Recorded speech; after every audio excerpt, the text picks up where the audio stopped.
본문은 우리가 계속해서 사도행전을 살펴보고 있습니다. 성령 받은 사도들의 행적에 대해서 우리가 배우고 있습니다. 죄와 용서의 복음을 전하던 사도들, 죄가 있으면 사람이 원래 죽는 것인데 죽음을 보지 아니하고 예수 그리스도가 이 세상에 와서 우리의 죄를 대신해서 그렇게 대속하신 은혜가 있다라고 하는 사실, 그리고 그 은혜를 누구든지 믿고 그것을 몸에 간직하고 예수를 주라 고백하면 구원을 받는다라고 하는 이 복음의 메시지를 사도들이 담대히 전했습니다. 그런데 희한한 것은 유대 지도자들이, 당시에 같은 유대인들이 이 사람들을 감금하는 사건이 바로 오늘의 사건입니다. 분명히 유대인이고 같은 신앙생활 한 것 같은데 완전 다른 길을 걷는 사람들입니다. 우리가 반드시 기억해야 할 것은 복음 안에서는 우리가 타협이 없어야 된다고 하는 것입니다. 복음 안에서 네 편 내 편이 없는 거예요. 나한테 잘해줬다고, 내가 과거에 우리가 관계가 좋았다고 복음 앞에서는 이게 소용이 없는 거예요. 결국 영생하게 하는 것은 내 친구, 날 잘해주고 내가 잘해준 사람이 아니라 예수 그리스도이기 때문에 반드시 그렇습니다. 여러분, 복음의 능력을 받고 오직 예수의 편에 서는 저와 여러분 되기를 주 이름으로 축원합니다. 이 성령 받는 사람들이 잡혔어요. 그리고 문책을 받습니다. 오늘 그 사건을 다루고 있어요. 우리는 살면서 그러한 다시 한번 현실의 순간, 진리의 순간을 반드시 마주하게 되어 있습니다. 우리가 정말 예수 그리스도로 거듭났다면, 정말 성령 받고 하나님의 복음을 정말 온전히 받아들였다면 세상이 싫어하게 되어 있습니다. 이것은 2000년 전이지만 사실은 예수님 이전부터 하나님을 싫어했던 세력들이 반드시 있었다는 것, 이것은 마귀의 세력입니다. 우리가 사람을 대적으로 놓고 해서는 안 되는 것이 이 마귀가 사람 안에 들어가기 때문에 우리는 그것을 영적으로 바라볼 수 있어야 합니다. 성령 받고 주의를 하면 세상과 충돌하게 되어 있습니다. 심지어는 오늘 본문과 같이 이 교회 안에서도 충돌하게 되어집니다. 그러나 성령 받은 사람은 정죄하거나 그렇게 세상적인 방법으로 풀지 않고 용서합니다. 용서하고 은혜를 말하며 부활신앙을 갖고 부활의 높은 목표를 설정해 놓고 모든 것이 통과 의례로 여기게 되어 있습니다. 다 지나간다는 거예요. 부활만 주어지면 그런 환난과 핍박 괜찮다는 거예요. 오늘 그것에 대해서 우리가 나누려고 합니다. 사랑하는 성도 여러분, 여러분 가운데 성령이 임하셔서 이 부활신앙이 아주 확실하게 이 부활신앙을 받을 뿐만 아니라 이것을 살아내는, 부활하는 것을 보여주는 그런 놀라운 능력이 여러분 가운데 있게 되기를 주님의 이름으로 축원합니다. 우리가 오늘 부활신앙에 대해서 우리가 살펴봅니다. 우리 1절부터 우리가 한편 살펴보겠습니다. 1절 다 같이 함께 읽겠습니다. 시작. 사도들이 백성에게 말할 때 제사장들과 성전 맡은 자와 사두개인들이 이르러. 아멘.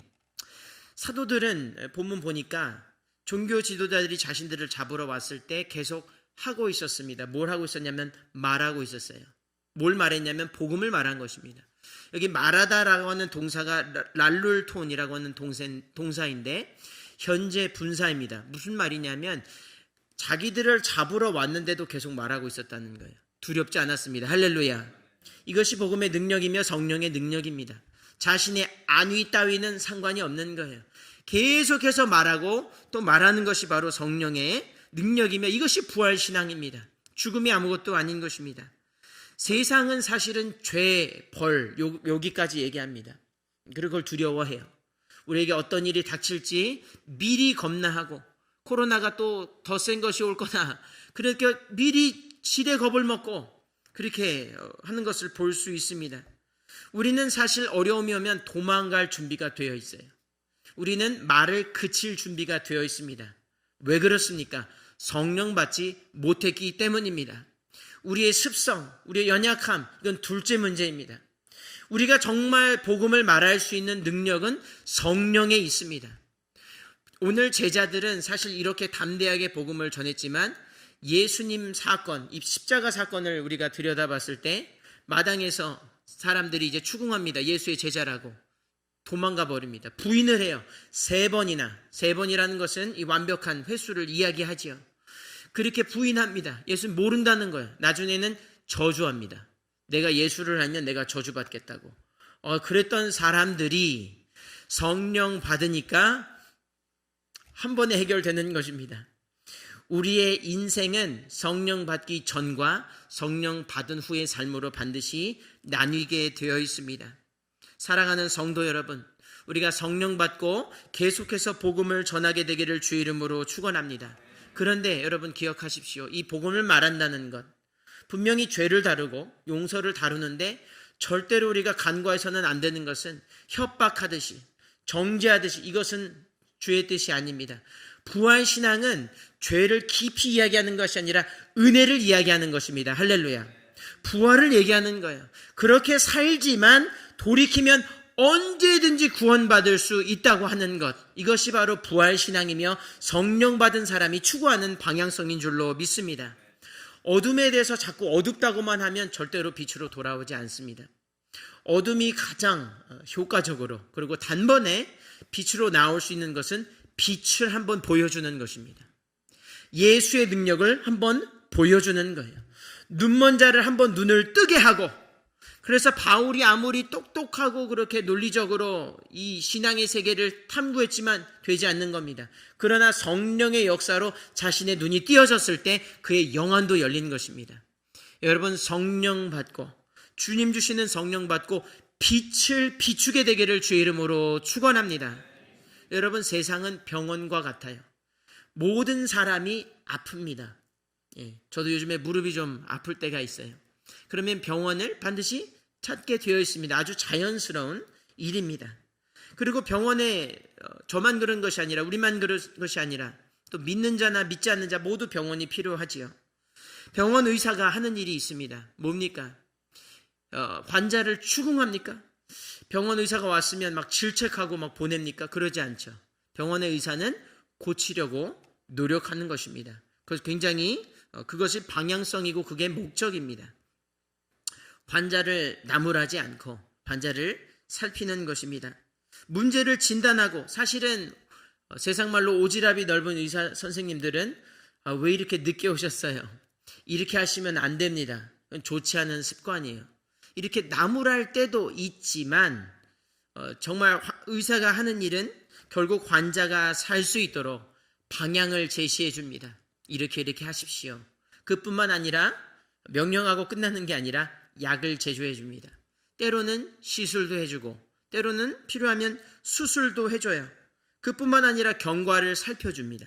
그리고 환자의 치료에 아주 온심 전력을 다하는 것을 우리는 알 수 있습니다. 교회도 영적인 병원입니다.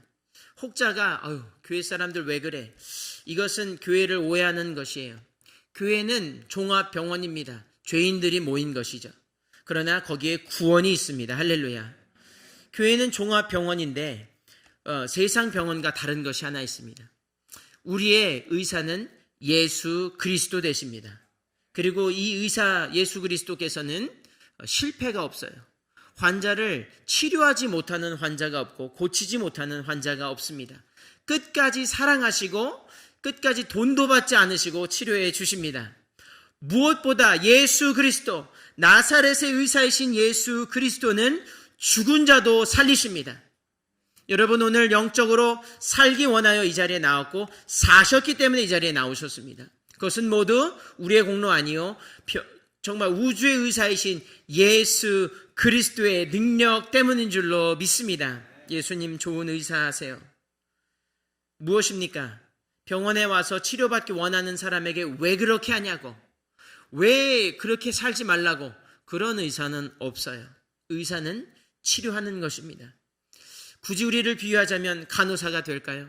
우린 능력은 없지만 인도할 수 있습니다. 예수께 인도할 수 있어요. 여러분, 세상이 굉장히 어려워지고 악해질 때 예수님께 데려오게 되기를 주의 이름으로 축원합니다. 나한테 데려오면 답이 없습니다. 나한테 데려오면 치료 못해요. 내가 책임도 져달라고 사람들이 그렇게 멱살도 잡을 수 있어요. 우리 그러지 말고 부활의 이 주체이신 예수님께 데려와서 그 앞에 절하고 그 앞에 간구하면 예수님께서 부활의 신앙을 보여주실 줄로 믿습니다. 그 신앙이 있었기에 오늘 베드로는 계속해서 말한 것입니다. 이것은 말하지 않고는 견딜 수가 없는 거예요. 빛을 비추는 저와 여러분 되기를 주의 이름으로 축원합니다. 2절에서 3절 어떤 일이 이제 이어서 일어났는지 우리가 한번 살펴보겠습니다. 다 같이 읽겠습니다. 2절에서 3절 시작. 백성을 가르침과 예수를 들어 죽은 자 가운데서 부활하는 도 전함을 싫어하여 저희를 잡음에 날이 이미 저문고로 이튿날까지 가두었으나, 이제 일어난 일입니다. 종교 지도자들이 사도들을 감금했습니다. 감금했어요. 그게 싫은 겁니다. 2절에 보니까 싫어했다 이렇게 되어 있어요. 그럼 왜 싫어했을까? 단지 개인의 취향에 맞지 않아서, 혹은 그때 문화가 그렇기 때문에 그것이 아닙니다. 그것은 사도들이 전한 부활신앙이었기 때문입니다. 그 부활신앙을 싫어했어요. 십자가의 도, 부활의 도를 싫어한 것입니다. 왜 그랬을까요? 여러분, 예수가 죽였다고 설교한 겁니다. 유대인들, 우리가 죽였다. 베드로가 그렇게 담대히 이야기합니다. 이 기정사실이에요. 예수를 죽였어요. 근데 이 사람들이 듣고 보니까 이것이 법적으로 문제가 될 것은 없어요. 왜냐하면 다 절차에 따라서 죽음에 넘겨줬으니까. 그런데 이 사람이 자꾸 하나님의 아들이라고 자꾸 선포하는 거예요. 그러니 이게 불편한 겁니다. 이 사람들이. 이게 메시아를 죽였다고 하니까. 거기까지도 괜찮은데 어떻게 보면 부활했다는 거예요. 자기들이 죽였다는 사람이 부활했으니까 어이가 없는 거죠. 그런데 문제는 이것이 너무나 많은 사람들이 이렇게 그렇게 되니까 이게 당황한 거예요. 그리고 자꾸 그런 얘기가 나오니까 진짜 자기들이 하나님을 죽인 게 된 겁니다. 그러니까 이걸 인정하게 되면 이 사람들은 끝난 거예요. 그렇습니다. 유대 지도자들이 정말 예수님을 죽였고, 그런데 잘 생각해 보면 이 사람들은 똑똑한 사람들이에요. 당시의 대제사장들, 또 서기관이 나와 있습니다. 이 성경을 해석하고 풀어주는 아주 똑똑한 사람들이에요. 바리새인과 사두개인, 우리가 얕잡아 볼 그런 것이 아닌 것이, 이 사람도 굉장히 똑똑해요. 여러분, 이단들이랑 한번 이야기해 보셨습니까? 성경을 우리보다 더 잘 알아요. 목사인 저보다도 술술 교리나 여러 가지 다 그렇게 이야기할 수 있는 사람들입니다. 이 사람들도 그랬습니다.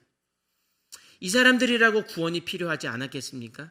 이 사람들이라고 메시아가 필요하지 않았겠어요? 그런데 막상 이걸 받아들이려고 보니까 자기가 죽여놓은 거예요.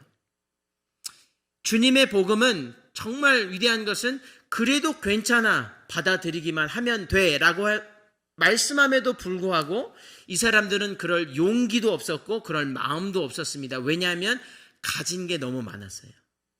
당시의 종교 지도자들은 이 재정일치 사회가 되어서 경제적으로나 사회 지위적으로나 명예적으로나 모든 것을 가진 사람입니다. 모든 것을. 이 성도는 무명한 자인데 이 사람들은 유명한 자예요. 이 사람들은 모든 게 가졌어요. 그래서 결국 자기 자신을 사랑한 겁니다. 부활할 수 있는데, 나도 죄사함 받을 수 있는데 이생을 택한 거예요. 영생이 있는 거 조금만 이거를 어려워도 그걸 택하면 되는데 자기들도 재판 가운데 설까봐 이것을 일부러 배격하는 것입니다. 여러분, 이것을 우리는 분명히 볼 수 있어야 합니다. 우리도 살면서 사실은 이와 같습니다. 아유, 나는 달러, 난 가진 것도 없고. 정말 그럴까요? 우리는 조금만 어려움이 오면 예수님을, 죄송합니다, 헌신짝저럭 내버릴 때가 있어요. 어려운 일 당하면 교회 금방 옮기고, 어려운 일 당하고 주님 왜 저죠? Why me? 그런 책도 있어요. 왜 납니까? 주님 살아계시면 이렇게 하면 안 되는 것 아닌가요? 주님 저한테 정말 너무하시네요. 제가 신앙생활 이만큼 했는데. 그러나 베드로는 그렇지 않았습니까? 왜 그렇습니까? 왜 그런 원망과 불평이 생기며 왜 우리는 그렇게 살지 못합니까? 다시 본문으로 돌아가면 성령 받지 못했기 때문입니다. 여러분, 성령 충만하십시오. 어떠한 상황이 와도 여러분 영생과 이생을 바꾸지 마시기 바랍니다. 이것이 베드로와 사도들이 가졌던 그런 놀라운 능력인 것입니다. 부활하려면 반드시 죽음을 마주하게 되어 있습니다. 죽지 않고는 부활할 수 없어요. 죽지 않고는 아무것도 이뤄낼 수 없습니다. 오늘 어머니 날입니다. 어머니 날에 참으로 이 생명을 잉태되는 이 놀라운 능력, 이 참 감사한 은혜를 우리가 누리는데, 생명은 그러나 반드시 고통과 죽음을 담보로 하고 있습니다. 반드시 그렇습니다. 이것은 변하지 않는 진리예요. 아무도 해산의 고통을 해결해 줄 사람은 이 세상에 존재하지 않습니다. 죽음을 반드시 직면해야만 합니다. 아이가 세상에 나오기 위해서 이 부활신앙, 이 생명의 신앙을 갖기 위해서는 그것을 즐길 수 있으려면 아기가 태어나면 너무 즐겁잖아요. 그렇죠. 그러나 반드시 죽음의 관문을 통과해야 합니다. 어머니는 반드시 극심한 고통과 죽음의 리스크를 감당해야 돼요. 리스크라고 하는 건 50-50입니다. 반반이에요. 너무나 참 어려운 가운데 놓게 되는 것입니다. 저는 남자가 되어서 그 고통 모르지만 굉장하다고 해요. 어쩔 땐 그 고통 몰라서 감사할 때도 있습니다. 그러나 중요한 것은 그건 귀한 것이에요. 그거 없이는 생명이 잉태되지 못한다고 하는 사실입니다. 어머니가 그게 싫어서 잉태는 했는데 두려워서 의사한테 대신 놔달라고 부탁할 수 없습니다. 간호사한테도 부탁할 수 없어요. 부탁은 할 수 있겠지만 들어줄 수 없습니다. 생명을 반드시 이 땅에 내려면 죽음의 관문을 통과해야 하며 지금 이 자리에 앉은 모든 성도들은 그 죽음 가운데 용맹하고 또 담대하고 사랑과 감사로 그것을 지낸 모든 어머니 때문에 부모님 때문에 이 자리에 있게 된 것입니다. 그 사랑으로 하나님이 이 세상을 낳으셨습니다. 하나님이 죽음 가운데 들어가셔서 정말 이것이 생명의 길임을 반드시 알기에 거기에 기쁨으로 들어가셨습니다. 어려웠습니다. 죽을 것 같고 결국 죽으셨어요. 그러나 우리에게 생명이 주어졌습니다. 여러분, 부활신앙은 선택이 아닙니다. 부활신앙 여러분 꼭 가지셔서 여러분 부활할 뿐만 아니라 남을 부활시키는 놀라운 역사가 있게 되기를 주의 이름으로 축원합니다. 그렇습니다. 어머니의 신앙, 이것은 우리 모두의 신앙이 되어야 합니다. 어머니의 신앙은 부활신앙이요. 그 부활신앙은 이 교회, 모든 신자의 어머니 된 이 교회의 신앙인 것입니다. 사랑하는 성도 여러분, 죽음이 두려우십니까? 내추럴합니다. 자연스러운 거예요. 두려워하지 않을 수 있는 단 하나의 이유는 성령 받으면 되는 것입니다. 우리는 끝까지 성령을 구해야 합니다. 오늘 사도들이 성령 받았을 때 놀라운 일이 일어났습니다. 그것이 이제 4절부터 나오게 됩니다. 우리 4절을 다 같이 읽겠습니다. 시작. 말씀을 들은 사람 중에 믿는 자가 많으니 남자의 수가 약 5천이나 되었더라. 아멘. 자, 이제 상황이 어떻습니까? 갇혔어요. 그렇게 전하기는 전해놨는데 막상 갇혔습니다. 어떻겠습니까? 기분이. 성령 받았지만 어려웠을 수 있을 수 있습니다. 인간의 감정이라고 하는 것은 굉장히 연약하기 때문에 그럴 수는 있어요. 그럴 수 있습니다. 그들이 죽음을 무릅쓰고 부활신앙을 전해서 감금이 됐어요. 내일이 어떻게 될지 모르는 그런 상황에 있습니다. 여러분, 우리는 그렇게 부활신앙을 지키고 있습니까? 우리는 그렇게 그 부활신앙에 감사하면서 이 제자들과 같이 담대히 하고 있습니까? 우리는 되짚어 볼 필요가 있습니다. 그런데 감사한 일이 있어요. 그런 두려운 죽음의 자리에서 감사한 것은 이미 이 사람들이 한 일을 통해 구원받은 사람들이 있다는 것입니다. 오늘 본문에 보니까 이것을 믿은 사람이 있어요. 나는 이제 포기하고 나는 끝났구나는 그 순간에 이미 5,000명 이상, 남자만 5,000명 이상 그것을 믿었다고 되어 있습니다. 할렐루야. 여러분 포기하지 마십시오. 여러분 내가 끝났다. 나는 이제 끝났어. 나는 이제 병들고 늙었어. 여러분 그것은 불신앙입니다. 그런 순간조차 하나님은 이미 구원받은 성도가 있다고 하는 것을 본문을 통해서 보여주고 계십니다. 주님 세운 교회 성도 여러분, 여러분의 상급이 큽니다. 여러분 보이지 않는 뿐이지 여러분 수만 명의 사람들이 여러분을 통해서 하나님의 은총을 입었습니다. 우리가 2000년도 초반에 우리가 교회가 동성애를 위시한 여러 가지 어려운 일들로 이렇게 어려움을 겪었을 때 그렇게 교단을 탈퇴하여 나왔어요.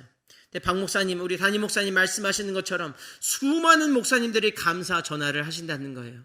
그렇게 싸워줬기 때문에 영적인 빛을 발해줬기 때문에 다른 교회들이 참으로 조금의 출혈만 겪고 이렇게 부활신앙을 유지할 수 있게 되었다는 것. 할렐루야. 뉴저지에 가면 필그림 교회, 엄청나게 큰 교회예요. 그 목사님도 감사하시다는 거예요. 여러분, 우리 목사님 그런 분이세요. 여러분, 그런 부활신앙 가진 분이십니다. 축복합니다. 여러분, 죽지 않아요. 아유, 끝났어라고 한 순간에 보란듯이 부활할 것입니다. 여러분, 이것이 부활의 능력이에요. 다시 한번 우리가 상기되어야 되는 것은 남만 부활하고 끝나는 것이 부활신앙이 아닙니다. 남도 부활하게 하고 남도 천국 가게 하는 것, 남도 정말 죄 가운데 빠져 중독과 여러 가지 사람은 안 된다고 하는 것을 보란듯이 구원해내는 것, 그것이 바로 교회의 능력인 줄로 믿습니다. 다시 한번 왜 그런 능력이 보이지 않나요? 성령 받지 못했기 때문입니다. 기승전결 성령으로 나아가게 되기를 주의 이름으로 축원합니다. 성령 받아야 되는 거예요. 부활신앙을 위해서 죽음을 무릅썼더니 난 이제 끝났어 하는 그 순간에 이제 나는 죽어도 좋다고 하는 수천 명, 수만 명의 사람들이 거기서 잉태가 된 것입니다. 놀랍지 않습니까? 저는 이 사역이 갈망이 돼요. 제가 목사로서 복음을 전하는데 정말 이런 능력이 나타나기를 원합니다. 제가 만약 복음을 전했는데도 그런 능력이 나타나지 않는다면 그것은 저의 문제입니다. 성령 받지 못한 우리의 문제이지 하나님의 능력, 이 우주를 치료하시는 나사렛의 의사이신 예수 그리스도께 문제가 있는 것이 아니라고 하는 사실을 반드시 알게 되기를 주의 이름으로 축원합니다. 여러분, 능력 정말 원하십니까? 그리고 그것을 여러분의 욕심을 위해 사용하지 않을 자신이 있으십니까? 그런 고백 가운데 교회가 세워지고 정말 부활의 능력이 나타나게 되기를 주의 이름으로 축원합니다. 죽는 것 같은데 죽지 않습니다. 우리 유명한 안희숙 작가가 여러분 아실 거예요. 70년도에 제가 오늘 그 부른 찬양, 그 어머니에 대한 찬양, 성경책에 대한 찬양, 어머니가 성경책뿐만 아니라 많은 책들을 보여주셨는데 그 중에 하나가 바로 안희숙 작가의 당신은 죽어요, 그런데 안 죽어요. 선교사. 이 뭐 제목만 들어도 여러분 내용 알 필요가 없습니다. 그렇죠? 주님 안에서 죽는데 죽지 않습니다. 절대 죽지 않는 거예요. 우리의 부활신앙은 불멸의 신앙입니다. 죽었다가 살았다가 죽었다가 아닙니다. 이것은 불멸하는 것입니다. 여러분 믿으시게 되기를 주의 이름으로 축원합니다. 출애굽기 1장 17절에 산파들이 나옵니다. 출애굽기 1장 17절에 이 바로 왕이 강팍해져서 사람들을 죽여요. 아이들을, 남자아이들을 죽입니다. 애굽 왕이 히브리 산파 시브라라 하는 자와 부하라 하는 자에게 일러 가로되 너희는 히브리 여인을 위하여 조산할 때 살펴서 남자여든 죽이고, 무서운 이야기입니다. 여자여든 그냥 살게 두어라. 그러나 산파들이, 이것이 중요합니다, 하나님을 두려워하여, 할렐루야, 성령 받은 것입니다. 성령 받은 거예요. 애굽 왕의 명을 어기고 남자를 살린지라. 여러분 이거 잘 보세요. 세상법을 어긴 겁니다. 세상법 지켜야지. 중요하죠. 하나님의 법에 우선할 수는 없는 것입니다. 여러분 믿으시기 바랍니다. 하나님을 두려워하는 것, 그것이 성령 받은 사람이에요. 성령 받은 사람이에요. 애굽 왕이 산파를 불러서 그들에게 이르되 너희가 어찌 이같이 하여 남자를 살렸느냐. 왕이 불렀어요. 여러분 이 권력자 앞에 여러분 설 수 있겠습니까? 솔직히 이게 어려운 일이에요. 너무 어려운 일이죠. 이 사람이 이렇게 얘기합니다. 산파가 바로에게 대답하되 히브리 여인은 애굽 여인과 같지 아니하고, 할렐루야. 여러분 이렇게 말할 수 있겠습니까? 너네랑은 달라. 내가 미안한데 너네랑은 다르다는 거예요. 성령 받은 사람인 것입니다. 할렐루야. 여러분 이렇게 말하십시오. 난 너희랑 달라. 너희랑 다르다는 거예요. 같지 아니하고 건장하여 산파가 그들에게 이르기 전에 해산하였더이다 하매. 자, 이것이 중요합니다. 죽기로 환장을 한 거예요. 할렐루야. 죽으려고 환장을 했어요. 세상 말로 죽으려고 백을 쓰는 겁니다. 완전히 이것은 뭐 설명할 수 없는 담대함이 성령 받은 사람 가운데 있는 것입니다. 그런데 거기서 끝이면 여러분 성경 참 어렵게 읽게 되는데 20절에 하나님이 그 산파들에게 은혜를 베푸시니라. 한마디면 됩니다. 한마디면 돼요. 하나님 한마디. 너 부활할 거야. 한마디. 할렐루야. 너가 살아날 것이다. 두려워하지 말아라. 내가 너와 함께 한다. 내가 너를 사랑한다. 한마디면 되는 것입니다. 백성은 생육이 번성하고 심히 강대하며, 무에서 유를 창조해낸 겁니다. 이것이 하나님의 능력이에요. 산파는 하나님을 경외하였으므로 하나님이 그들의 집을 왕성케 하신지라. 아멘. 예, 말씀 끝났습니다. 여러분, 부활신앙 가지면 죽지 않습니다. 무릇 죽어도 살겠고 살아서 믿는 자는 영생을 얻게 될 줄로 믿습니다. 여러분, 성령 받아야 합니다. 사랑하는 성도 여러분, 그 무엇보다 성령 받아서 복음 따로 이게 아니라 이건 다 이어지는 거예요. 성령 받은 사람이 복음을 담대히 전하지 않을 리가 없고, 복음을 전했는데 능력이 나타나지 않을 리가 없으며 하나님이 그것을 외면하실 리가 없는 것입니다. 여러분, 성령 충만하십시오. 세상과 싸워 이기십시오. 악법이 다가오고 있습니다. 여러분, 정죄하지 말고 어떻게 살아야 하는지 말씀하십시오. 하나님이 빛이시며 프로라이프를 외치십시오. 그것에 대한 이 낙태에서 돌이킨 자들을 초청하고 세미나를 열고, 생명은 이렇게 귀중한 것이구나, 여러분 보란 듯이 부활신앙을 보여주게 되기를 주 이름으로 축원합니다.